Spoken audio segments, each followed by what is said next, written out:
God's Word. February 4, 2025.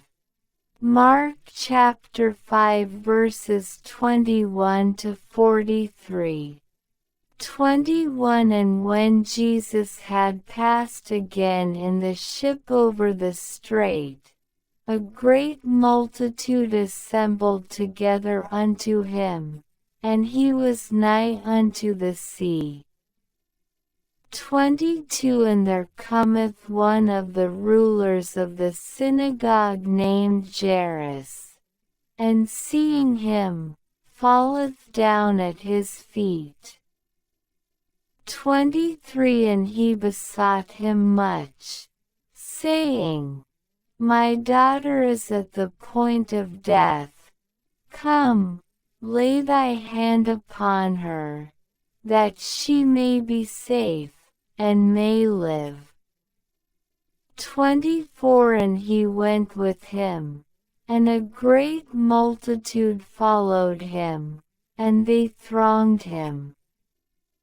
25 And a woman who was under an issue of blood 12 years.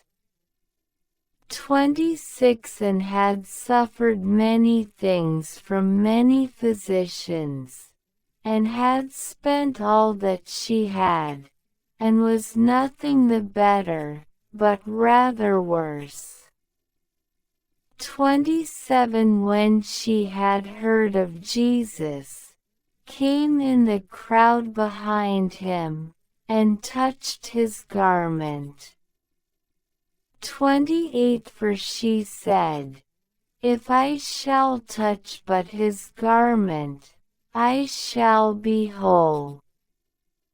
29 And forthwith the fountain of her blood was dried up, and she felt in her body that she was healed of the evil.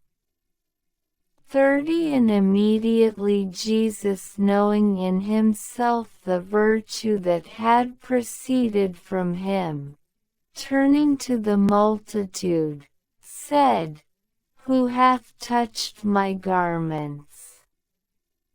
31 And his disciples said to him, Thou seest the multitude thronging thee, and sayest thou, Who hath touched me? 32 And he looked about to see her who had done this.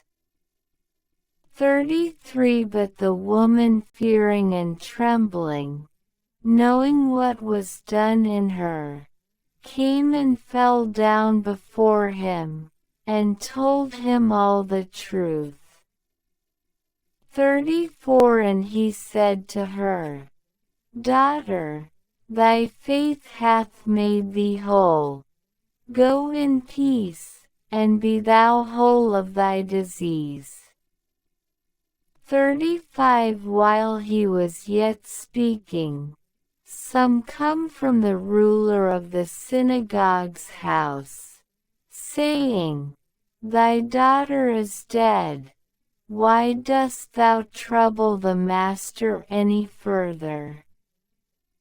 36 But Jesus, having heard the word that was spoken, saith to the ruler of the synagogue, Fear not, only believe.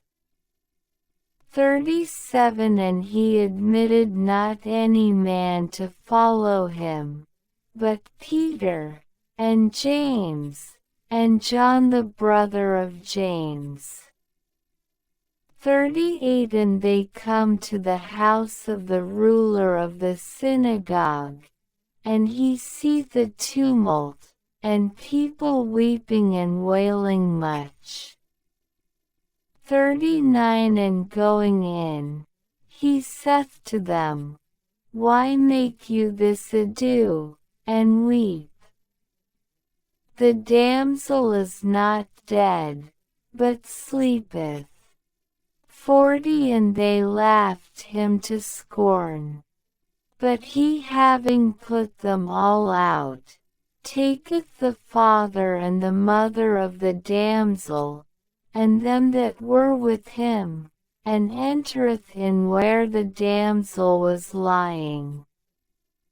41 And taking the damsel by the hand, he saith to her, Talitha cumi, which is, being interpreted, Damsel, I say to thee, arise.